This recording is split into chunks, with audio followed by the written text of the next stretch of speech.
기도하고 하나님 말씀 받겠습니다. 하나님 감사합니다. 우리의 찬양과 예배를 받아 주시옵소서.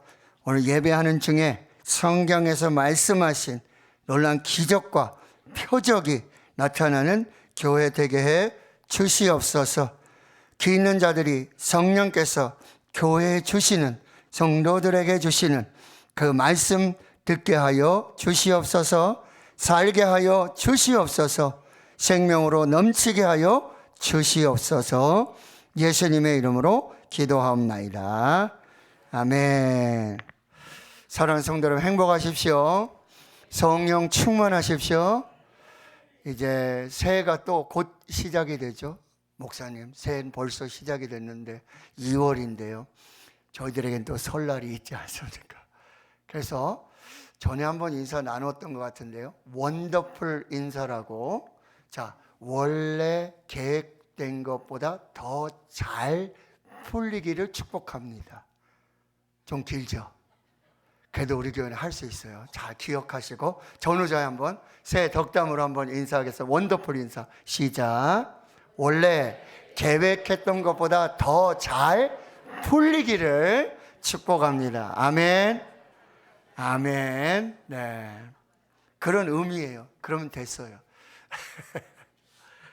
지난주에 우리는 말씀을 통해서 안식일에 예수님께서 이 갈릴리 가버나움에서 어떤 사역을 하셨는지를 매우 자세하게 살펴볼 수 있었습니다. 안식일에 예수님은 회당에 들어가셔서 권위 있는 하나님의 말씀을 가르쳐 주셨습니다. 더러운 귀신 들린 자에게서 더러운 귀신을 내쫓아 주시는 축기 사역을 하셨습니다. 그리고 열병으로 앓아 누워있는 시몬의 장모를 치유해 주셨습니다.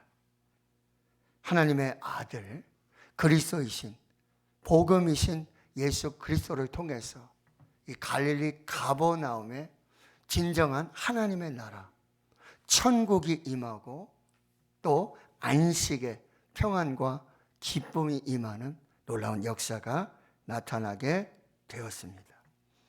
이렇듯 예수님은 안식일에 매우 바쁘셨습니다. 그야말로 눈, 코, 뜰 새 없이 너무나 바쁘셨습니다.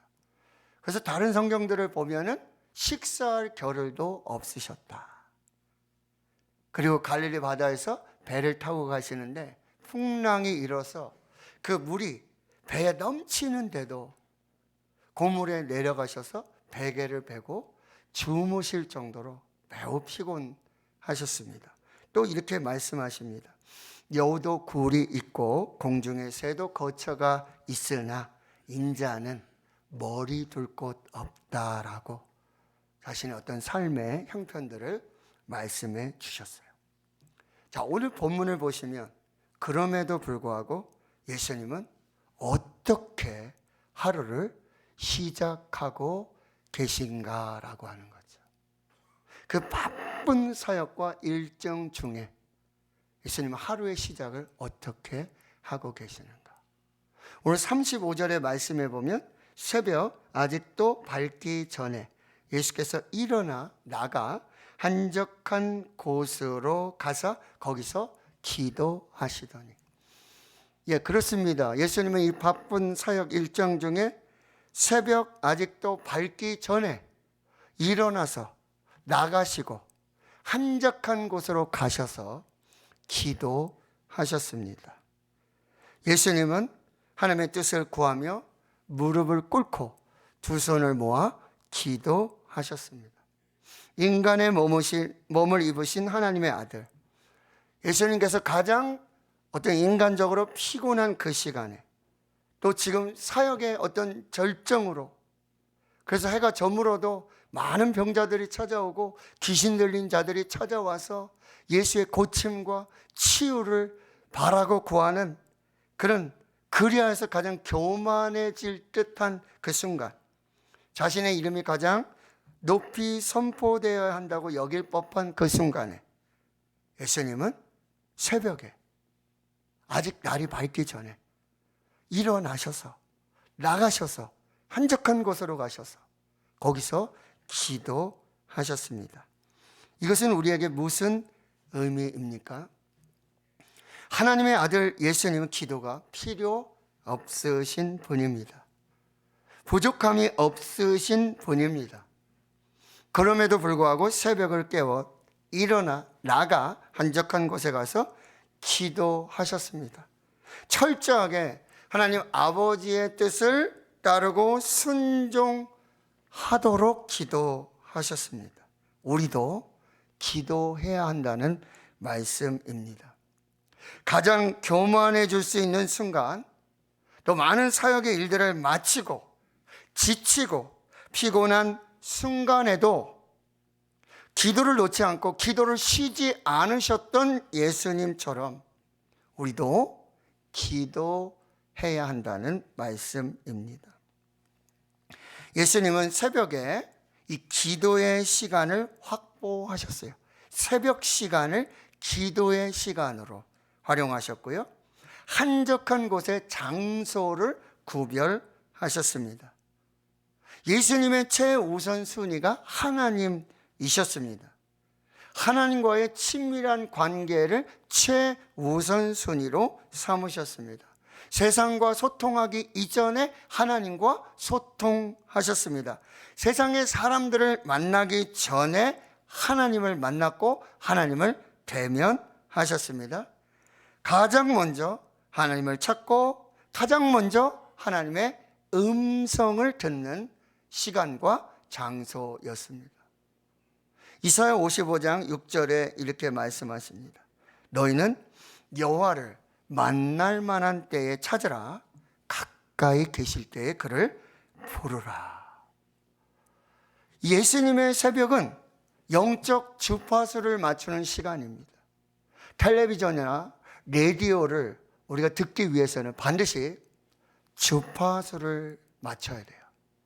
대구 주파수 가지고 서울에 가서 우리가 방송을 들을 수가 없습니다. 주파수가 맞아야 송출되는 방송과 영상을 듣고 보게 되어지는 거죠. 하나님으로부터 오는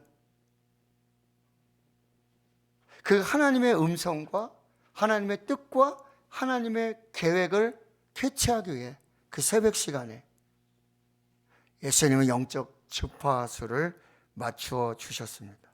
피아노도 있고요, 오르간도 있고 드럼, 기타, 악기들이 있지 않습니까? 반드시 연주하기 전에는 튜닝을 해야 합니다. 조율을 해야 합니다. 바로 예수님의 이 새벽은 영적인 튜닝과 조율의 시간입니다. 안경은 반드시 이 렌즈, 도수가 맞아야 하는 것이죠. 예수님의 새벽은 영적 안경의 렌즈를 맞추는 시작입니다. 예수님이 구별하신 이 한적한 곳은 광야입니다. 에레모스라고 합니다. 광야는 하나님만 계시는 곳, 하나님만 바라볼 수 있는 곳, 하나님의 말씀이 임하는 곳, 그곳으로 나가셔서 기도하셨습니다. 오직 홀로 하나님을 독대하며 대면하고 또 둘이서 함께 하실 수 있는 광야로 나가셨습니다. 그래서 예수님은 산상수훈의 말씀 중에 이런 말씀을 하세요. 마태복음 6장 6절의 말씀입니다. 너는 기도할 때에 내 골방에 들어가 문을 닫고 은밀한 중에 계신 내 아버지께 기도하라. 은밀한 중에 보시는 내 아버지께서 갚으시리라. 미국의 윌로우 크릭 교회 빌 하이벨스 목사님이 쓰신 너무 바빠서 기도합니다라는 책이 있습니다. 우리에게 기도의 중요성의 가르침을 주고 있는데요. 너무 바쁘다는 것이 기도하지 않아도 된다는 이유가 아니라 너무 바쁘다는 것이 오히려 기도해야 할 이유라고 말하고 있습니다. 너무 바쁘다는 것이 기도를 중단할 이유가 아니라 더욱 힘써 기도하고 쉬지 말고 기도하라는 예수님의 명령에 순종할 이유가 된다는 말씀입니다. 2015년 경기도 구리에서 우리네 교회를 개척해 섬기는 박종기 목사님이 쓰신 임계점 3시간 기도의 법칙이라는 책이 있습니다. 여기서 저자는 임계점을 말씀하고 있는데요. 임계점이란 이 물질이 고체에서 액체가 되고 액체에서 기체로 변화하는 그 지점을 뜻하는 것이 임계점입니다. 쉽게 말해서 물이 있습니다. 근데 이 물이 97도, 98도, 99도에서는 끓지 않습니다. 100도가 돼야 물이 끓습니다. 근데 이 물의 온도 100도가 바로 임계점이라는 의미예요. 기도에도 이러한 임계점이 있는데 저자는 그 임계점의 기도의 시간이 3시간이라고 말씀하고 있는 것이죠. 1시간 기도하면 자기 자신을 이기고 2시간 기도하면 사탄과 마귀로부터 교회를 지키고 3시간 기도하면 기적이 일상이 되는 역동적인 역사의 삶을 산다라고 역설하고 있습니다. 목사님 자신도 실제로 기도하면서 임계점 3시간 기도의 법칙을 창안하셨는데 이 3시간 기도의 연원을 저자는 놀랍게도 종교개혁의 기수였던 마틴 루터에게서 찾고 있습니다. 종교개혁자 마틴 루터는 하루에 3시간씩 기도했다고 합니다. 그 이유를 이렇게 말합니다. 만일 내가 새벽 3시간의 기도에 실패한다면 그날의 승리는 마귀에게로 돌아간다. 그래서 나는 하루 3시간씩 기도하지 않으면 안 된다. 오늘은 내가 해야 할 일이 너무 많기 때문에 기도하는 시간을 확보하기 위해 나는 1시간 더 일찍 일어나야 한다. 질문해 볼까요? 우리가 바쁘고 바쁠 때 가장 먼저 우리의 영적 체크리스트에서 제거하는 것이 무엇입니까? 기도 시간, 예배 시간. 다시 한번 질문할까요? 바쁘고 바빠도 밥은 먹지 않습니까? 그래서 시편 57편 7절과 8절에 말씀하십니다. 우리 한번 같이 읽겠습니다. 하나님이여 내 마음이 확정되었고 내 마음이 확정되었사오니 내가 노래하고 내가 찬송하리로다. 내 영광아 깰지어다. 비파야 수고마 깰지어다. 내가 새벽을 깨우리로다. 아멘. 다윗은요 사울을 피해서 편히 집에서 잘 수가 없었어요. 왕의 기름 부음을 받았지만 왕궁으로 들어갈 수도 없었습니다. 광야로 피했습니다. 굴이 그의 집이었습니다. 하나님, 이것은 광야입니다. 정처 없이 이렇게 떠들며 굴에서 오늘도 잠을 잡니다. 예배는, 기도는 제가 집으로 돌아가서 왕궁으로 들어가면 다시 시작하겠습니다 라고 말하지 않았어요. 그 광야에서, 그 굴 속에서 그가 연주하던 수금과 비파를 들고 새벽을 깨워서 하나님을 찬양하고 노래하고 기도하고 예배하는 삶을 살았다라고 하는 것입니다. 이 다윗의 영성이 바로 예수의 영성입니다. 시편 46편 5절에 말씀하십니다. 하나님이 그 성중에 계심에 성이 흔들리지 아니할 것이라 새벽에 하나님이 도우시리로다. 아멘. 새벽은 하나님이 임재하시는 시간, 새벽은 하나님이 함께 하시는 시간, 새벽은 하나님이 지켜주시는 시간, 새벽은 하나님이 도우시는 시간이라고 성경은 말씀하셨습니다. 그렇다면 성경에서 이 새벽에 하나님은 구체적으로 어떻게 도와주셨는가요? 애굽을 탈출한 이스라엘 백성들이 홍해 앞에 서게 됩니다. 뒤로 애굽의 병거와 말들이, 바로 왕이, 그 군사들이 뒤를 쫓고 있습니다. 하나님은 새벽에 구름 기둥으로 도우시고 역사하셔서 그 애굽의 병거와 애굽의 칼날을 피하게 하십니다. 그리고 그 새벽에 홍해를 가르십니다. 바다가 육지가 되는 마른 땅과 같은 그 기적을 행하신 시간이 바로 새벽의 시간입니다. 홍해를 건넜습니다. 광야에 들어섰습니다. 마실 물이 없고 먹을 양식이 없습니다. 하나님께서는 그 새벽에 하늘의 문을 여십니다. 그리고 하늘 양식 만나로 비같이 날마다 그 새벽에 생명의 양식을 주시고 공급하여 주시는 그 시간. 새벽은 하늘의 문이 열리고 하늘의 양식이 공급되는 시간임을 알 수 있습니다. 이스라엘 백성이 요단을 건넜습니다. 난공불락의 여리고성 앞에 서게 됩니다. 하나님 말씀하시지요. 여리고성을 돌아라. 여호수아 이스라엘 백성들은 어떻게 순종합니까? 아침에 일찍이 일어나서, 새벽에 일찍이 일어나서 말씀에 순종하여 여리고성을 돕니다. 그리고 일곱째 날에 그 여리고성을 돌기를 마친 후 믿음으로 큰 소리를 외치며 하나님 앞에 나아갔을 때 그 여리고성이 무너지는 그 시간이 바로 새벽의 시간이었다라고 하는 거죠. 창세기 1장에 계속해서 반복되는 말씀이 무엇입니까? 저녁이 되고 아침이 되니 이는 첫째 날이니라. 이는 둘째 날이니라. 이는 셋째 날이니라. 넷째 날이니라. 다섯째 날이니라. 하나님이 지으신 그 모든 것을 보시니 보시기에 심히 좋았더라. 저녁이 되고 아침이 되니 이는 여섯째 날이니라. 저녁이 되고 아침이 되는 이 새벽은 창조의 완성의 시간입니다.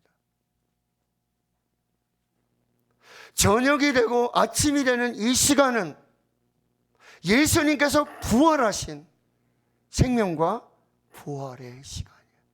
안식구 첫날 새벽에, 이른 아침에 무덤으로 달려갔던 그들에게 무덤 문이 열리고 예수님께서 죄와 죽음과 사망의 권세를 이기시고 부활하신 그 생명의 역사가 있었던 시간, 그 시간이 바로 새벽의 시간이라고 한다는 거예요.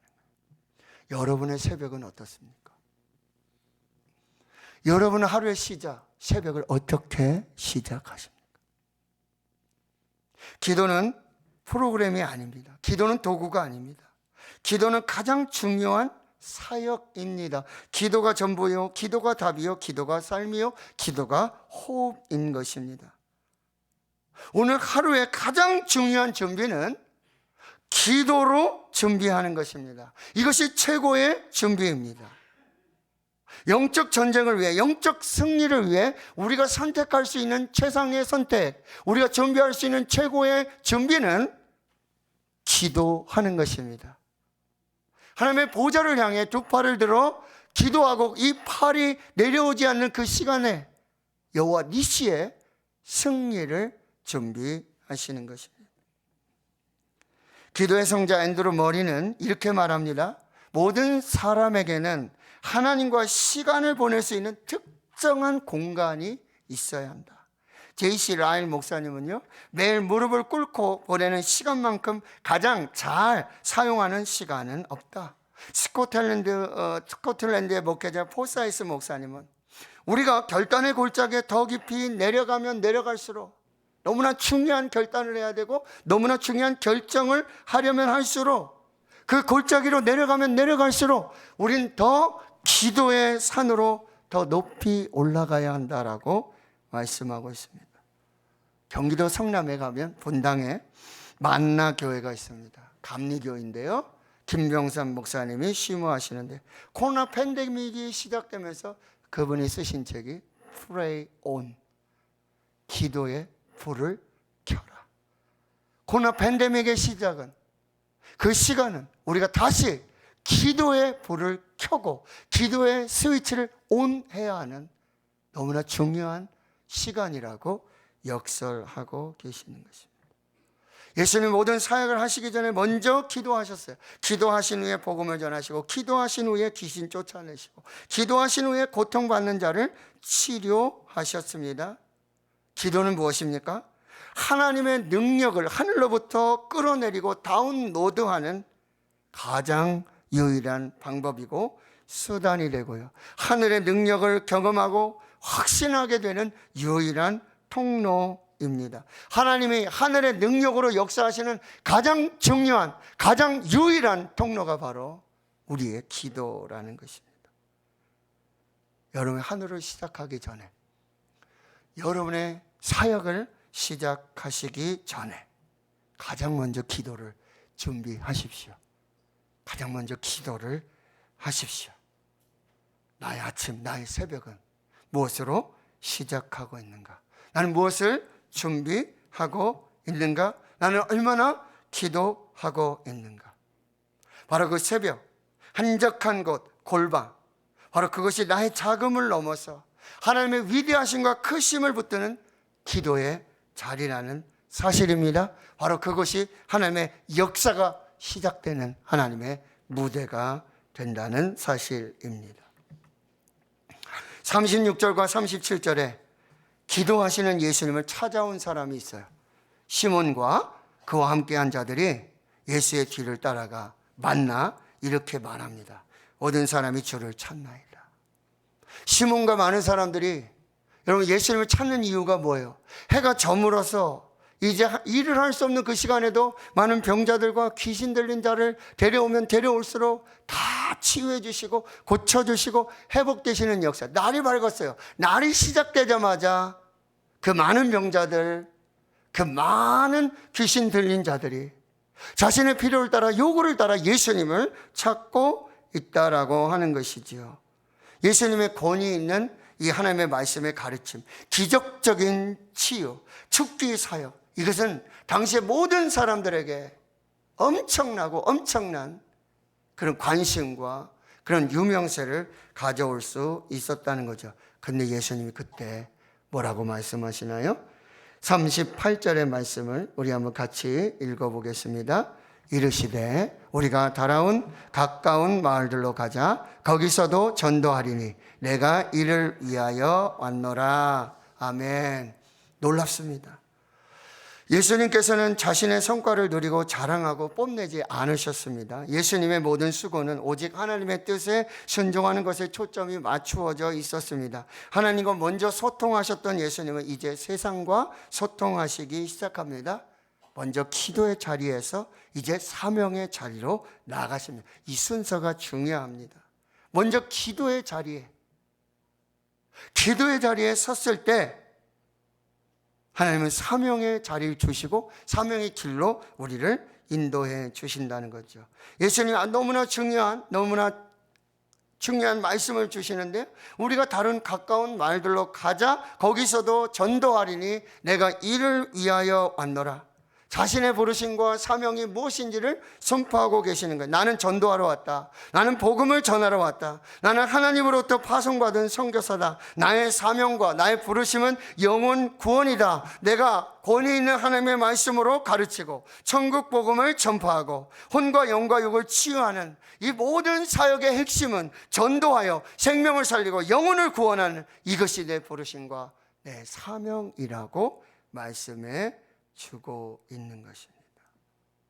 예수님의 모든 기적과 표적에 그가 행하신, 가르치신, 전파하신 모든 것의 핵심은 영혼을 구원하여 살리고 세우는 그 전도 사역에 있었다라고 하는 것입니다. 기도하면 사명을 깨닫게 됩니다. 기도의 자리에서 자신의 부르심과 사명이 무엇인지를 알게 되어집니다. 기도의 자리에서 무엇이 중요한지, 무엇을 해야 될지, 어떻게 해야 될지, 누구를 만나야 될지가 정리가 되고요. 기도의 자리에서 우리의 우선순위와 우리의 중요한이 무엇인지 정리가 되는 것입니다. 기도 정리가 되는 거예요. 성도님, 기도 제목 있으면 말씀해 주세요. 아유, 목사님, 그냥 다 기도 제목이죠. 그냥 기도해 주세요. 여러분, 이거는 자신이 기도 안 하고 있다는 반증입니다.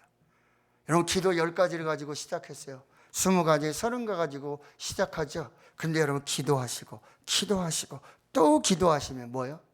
기도 제목이 하나로 분명하게 보여지게 되는, 그게 진짜 기도 제목이에요. 마치 돋보기에 이 햇빛을 모아서 그래서 이 종이를 태울 수 있음 같이 기도하면 정말 성령께서 주시는 진짜 기도 제목이 무엇인지 알게 하시고 그걸 기도하게 하시고 그걸 이루시는 역사를 보게 된다는 거죠. 기도하지 않는 사람의 특징이 핑계하고 자기 합리화입니다. 기도하지 않는 사람은 기도하면서도 무엇을 기도하고 있는지를 알지 못합니다. 기도하지 않는 사람은 다른 사람들의 기도를 판단합니다. 기도하지 않는 사람들은 다른 사람의 기도를 정죄하게 되어지는 거죠. 더 기도하십시오. 더 깊고 깊은 홀로 하나님을 독대하고 대면하고 혼자 있지만 하나님이 함께 하시는 그 기도의 자리, 은혜의 자리로 나아가셔야 한다라고 하는 거죠. 기도할 때에 영적 우선순위, 삶의 우선순위를 분별하고 결정할 수 있는 지혜를 주시고요. 기도하면 하나님의 영, 성령의 인도하심, 성령의 생각을 알고 성령께서 보여주시는 크고 놀라운 비밀한 환상과 계시를 보는 역사를 이루게 되는 것입니다. 예레미야 33장 3절 우리 한번 같이 읽겠습니다. 너는 내게 부르짖으라. 내가 내게 응답하겠고 내가 알지 못하는 크고 은밀한 일을 내게 보이리라. 아멘. 경동제일교회가 있습니다. 95년사 교회 역사가 기록되어져 있는데 거기 한 사람이 언급되는데요. 이렇게 기록되어 있습니다. 하나님이 부르실 때까지, 하나님의 부르심을 받을 때까지 신앙을 잘 지키다 간 사람 엄귀현. 혹시 아시는 분 계십니까? 엄귀현. 저 잘 모르겠습니다. 근데 1900년대 이 계급사였던 어느 집 대감집의 마부였습니다. 대감이 길을 갈 때마다 말을 이제 도와주는 그런 사람이었는데요. 이 대감이 누구냐면 승동대감 이재형. 누군지 아십니까? 바로 고종 황제, 고종 임금 이재황의 동생이에요. 그러니까 자기가 이 고종 황제 이재황보다, 죄송합니다, 제가 막 함자를 막 불러가지고 조금만 먼저 태어났더라도 자신이 임금이 되고 황제가 될 수 있었던 그 사람이에요. 근데 그 집의 마부 엄귀현, 그는 예수 그리스도를 믿는 사람이었고요. 말을 몰아서 대감을 모실 때마다 늘 이렇게 말씀했다고 합니다. 날이 황송하오나 오늘부터 예수님을 믿으소서. 그래야 이 나라도 죄사함을 받고 영생을 얻을 수 있사옵나이다. 어허, 네가 지금 적은 말로 나를 그리스도인이 되게 하려느냐? 라고 말했던 그 왕처럼 나는 예수 믿지 않는다. 근데 말을 타고 갈 때마다 날이 황송하오나 오늘부터 예수님을 믿으소서. 그래야 이 나라도 죄사함을 받고 영생을 얻을 수 있사옵나이다. 시간이 지나 이재형, 이 승동대감이 결국 예수님을 영접하게 됩니다. 이게 복음의 기적이에요. 신분의 한계마저 뛰어넘는 위대한 능력이 복음 안에 있다라는 말씀입니다. 말씀을 정리합니다. 예수님은 권위 있는 하나님의 말씀으로 가르치시는 교사였습니다. 기적의 치료자, 참된 기도자, 참된 전도자이셨습니다. 저와 여러분이 바쁨을, 일상을 지쳤다는 이유로 우리의 새벽에 홀로 고요히 골방에서 기도하지 못하는 이 핑계와 자기 합리화에 있지는 않습니까? 지금은 우리가 홀로 고요히 하나님을 독대하고 하나님을 대면하여 하나님 기도의 자리로 나아가는 그리고 시간과 장소를 구별하는 지혜가 필요한 것입니다. 목회 데이터 연구소에 의하면 2022년 청년 삶 실태 조사 결과에서 19세 이상, 29세 이하 개신교인의 비율, 청년들의 비율을 말하고 있어요. 2017년에 21%, 5년 지난 후에 2022년에 11%로 하락했어요. 불과 5년 만에 반으로 청년 기독교인의 수가 줄어들고 있다라는 사실이에요.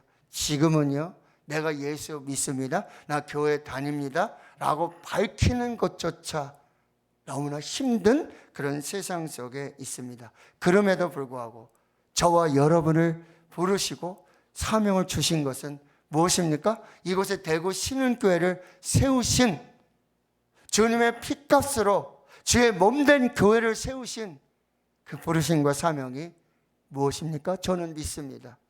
전도하기 위함인 줄 믿습니다. 때를 어떤지 힘써 복음이신 하나님의 아들 예수 그리스도를 전해야 되는 줄로 믿습니다. 우리가 전도해야 될 이유는 너무나 분명합니다. 우리의 유일한 스승이신 예수님께서 그 삶 속에서 힘써서 내가 이를 위하여 왔노라, 그의 부르심과 사명으로 알고 그의 삶에 우리에게 보여주신, 몸소 보여주신 그 실천함이, 제자는 이렇게 살아야 된다, 제자의 길은 이것이다 라고 말씀하신 것이 내가 전도하러 왔노라 말씀하신 그 말씀이시고요. 예수님 부활하시고 승천하시고 제자들에게 주신 마지막 명령, 위대한 명령, 하늘과 땅의 모든 권세를 위임하여 주신 그 말씀, 가서 모든 민족을 제자로 삼아 아버지, 아들과 성령의 이름으로 세례를 주고 내가 너에게 분마 모든 것을 가르쳐 지키게 하라. 그런 자들에게는요, 볼지어다 내가 세상 끝날까지 너희와 항상 함께 있으리라.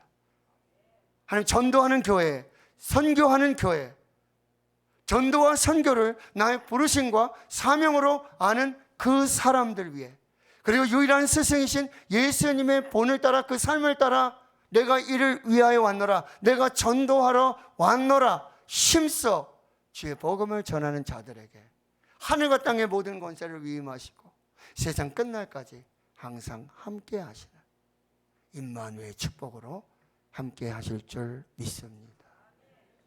예수님 기도하시면서 시몬과 많은 사람들이 와서 모두 주님을 찾고 있습니다. 그때 분명히 말씀하셨습니다. 우리가 다른 가까운 마을들로 가자. 거기서도 전도하리니 내가 이를 위하여 왔노라. 하나님, 여러분을 찾으십니다. 우리 교회를 찾으십니다. 그리고 질문하십니다. 대구 신흥교회요, 대구 신흥의 성도들이요, 여러분의 부르심과 사명은 무엇입니까? 이제 오늘 이 말씀 앞에서 우리가 대답해야 할 차례입니다. 하늘과 땅의 모든 권세를 주시고 세상 끝날까지 함께 하시는 그 임마누엘의 축복 속에 우리의 부르심과 사명을 감당하는 저와 여러분 될 수 있기를 주의 이름으로 축원합니다. 축원합니다. 하나님, 기도하신 예수님, 복음을 전하신, 전도하신 예수님, 우리의 유일한 스승이시고 참된 제자도의 길을 몸소 보여주신 그 예수님을 따라 기도하는 우리가 되게 해 주시옵소서. 전도하는 교회 주의 성도들 되게 해 주시옵소서. 내가 이를 위하여 왔노라 부르심과 그 사명을 고백하며 하늘과 땅의 모든 권세로 세상 끝날까지 함께 하시는 그 놀라운 축복을 살아가는 교회와 주의 성도들이 되게 해 주시옵소서. 예수님의 이름으로 기도하옵나이다. 아멘.